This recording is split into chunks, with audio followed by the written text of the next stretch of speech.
नमस्कार दोस्तों, खबरों का सिलसिला शुरू करने से पहले आप वीडियो को लाइक और सब्सक्राइब कर दीजिए और कमेंट में बताइए कि आप ये वीडियो कहां से देख रहे हैं।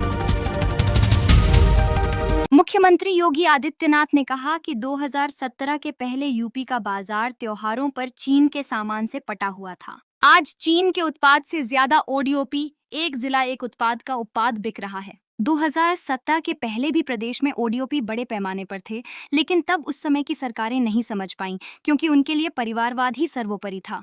वो लोग लगातार प्रदेश के एमएसएमई उद्योगों को बंद करने की साजिश का हिस्सा बन गए थे, पर अब सरकार युवाओं को उद्यमी बनने के लिए मदद कर रही है।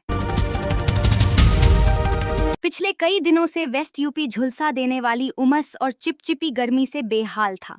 मंगलवार सुबह 9 बजे इंद्रदेव मेहरबान हुए और आसमान से राहत बरसने लगी। तेज झमाझम बारिश ने तापमान में गिरावट लाई, जिससे आमजन के साथ साथ किसानों के चेहरों पर भी रौनक लौट आई। मंडी समिति में अतिक्रमण हटाने की कवायद में लगे सचिव संजीव कुमार के साथ दफ्तर में जमकर मारपीट की गई। इसके दूसरे दिन मंगलवार को परिसर में गहमागहमी रही।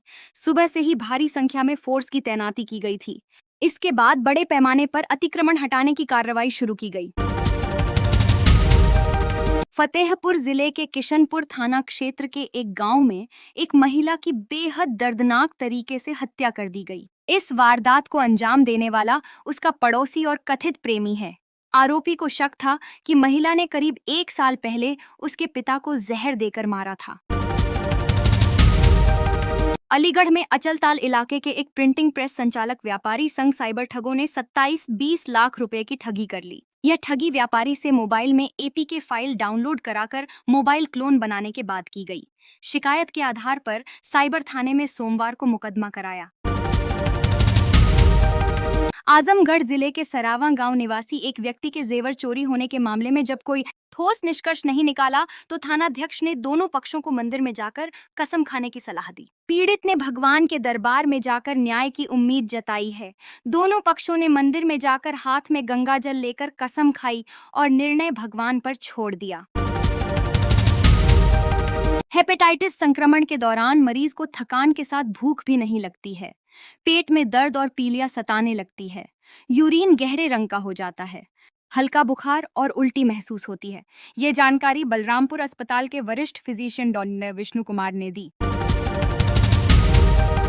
यूपी सरकार ने सोमवार की देर रात गोरखपुर, बहराइच और गोंडा समेत 10 जिलों के डीएम बदल दिए। अयोध्या के मंडलायुक्त गौरव दयाल को गृह विभाग के सचिव की जिम्मेदारी दी गई है। उनके स्थान पर गृह एवं सतर्कता विभाग के सचिव राजेश कुमार को अयोध्या का मंडलायुक्त बनाया गया है। नियुक्ति विभाग के प्रमुख सचिव एम देवराज ने कुल 23 आईएएस अधिकारियों के तबादले की सूची जारी की।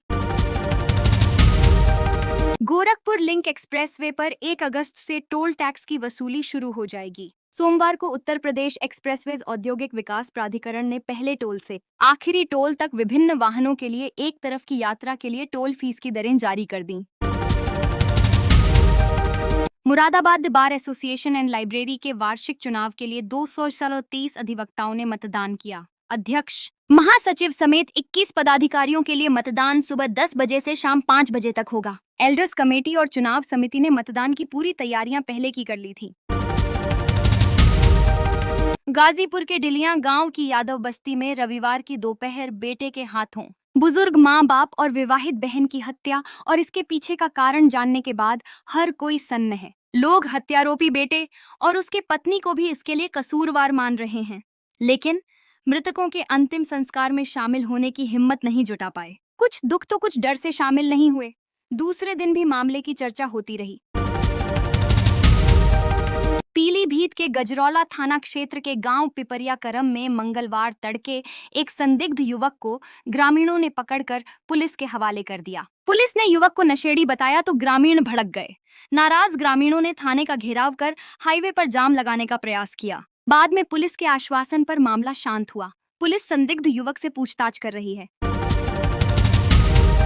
राजधानी लखनऊ में उद्योग बंधु की बैठक से पहले ही अमौसी, नादरगंज व सरोजनी नगर औद्योगिक क्षेत्रों में साफ सफाई व कूड़े का निस्तारण कराने में अक्षम साबित होने पर यूपीसीडा को नोटिस जारी किया गया है। निवेश मित्र पोर्टल पर भी यूपीसीडा के सबसे ज्यादा 20 मामले लंबित मिले हैं। डीएम की नाराजगी के बाद प्रदूषण नियंत्रण बोर्ड ने यूपी सीडा को नोटिस जारी किया है। बागपत के पलड़ा गांव की सानिया के शव का सोमवार को एसडीएम और सीओ की निगरानी में चिकित्सकों के पैनल ने दोबारा पोस्टमार्टम किया, जिसमें हाथों से गला और मुंह दबाकर हत्या करना सामने आया। बरेली के रमाडा होटल में अनियंत्रित कार घुसने के मामले में एक जनप्रतिनिधि के हस्तक्षेप पर प्रबंधन ने कार मालिक महिला वकील से समझौता कर लिया था, लेकिन 2 दिन बाद खुद ही होटल की सीसीटीवी फुटेज वायरल कर दी। अब यह फुटेज शहर में चर्चा का विषय बनी है। फुटेज में अनियंत्रित कार कांच तोड़ते हुए होटल में घुसते दिख रही है। बिजनौर के धामपुर के गजरौला गांव में ससुरालियों ने रूबी चौहान 25 की गला दबाकर हत्या कर दी। रूबी ने 15 दिन पहले बेटी को जन्म दिया था। आरोप है कि बेटे की चाह रख रहे ससुरालियों को बेटी का पैदा होना अखर रहा था, इसलिए हत्या कर दी। पुलिस ने हत्यारोपी पति और सास को गिरफ्तार कर लिया है। आधी रात 12 बजे मंदिर के कपाट खुले, श्रद्धालुओं को प्रवेश दिया गया।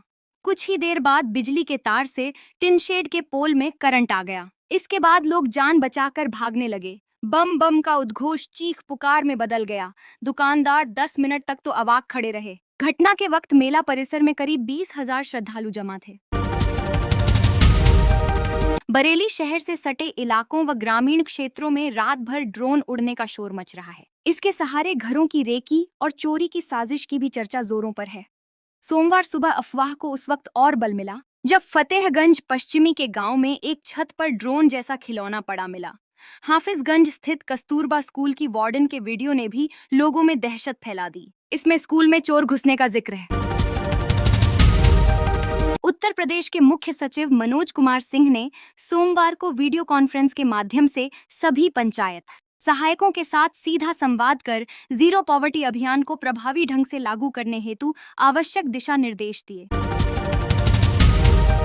नोएडा एसटीएफ और बिहार एसटीएफ के रविवार रात साझा ऑपरेशन में 50,000 के इनामी बदमाश डब्लू यादव उर्फ सूरज यादव को मुठभेड़ में ढेर कर दिया गया। बदमाश के पास से पुलिस ने एक बाइक, कार्बाइन तथा तमंचा बरामद किया है। बदमाश के खिलाफ करीब 2 दर्जन से अधिक संगीन धाराओं में मुकदमे दर्ज हैं। वह पिछले काफी समय से फरार चल रहा था। विभिन्न जनपदों की पुलिस उसकी तलाश कर रही थी। यूपी के परिषदीय विद्यालयों की 215 दिव्यांग छात्राओं हर महीने 200 रुपए स्टाइपेंड दिया जाएगा। इसके लिए पात्रता की पुष्टि जिला स्तरीय समिति करेगी। बुंदेलखंड के एक किसान ने बेटे को पोस्ट ग्रेजुएशन तक पढ़ाई कराई। बस यही सपना था कि बेटा पढ़ लिख कर सरकारी नौकरी में लग जाए, लेकिन बेटे ने तो कुछ और ही सोच रखा था। 1986 में पोस्ट ग्रेजुएशन के बाद बेटे ने खुद का व्यवसाय करने की सोची। यूपी में पीसीएस अफसरों के तबादलों का दौर जारी है। सोमवार को 9 और अधिकारियों की तैनाती में फेरबदल किया गया। 6 जिलों के उपजिलाधिकारी बदले गए हैं।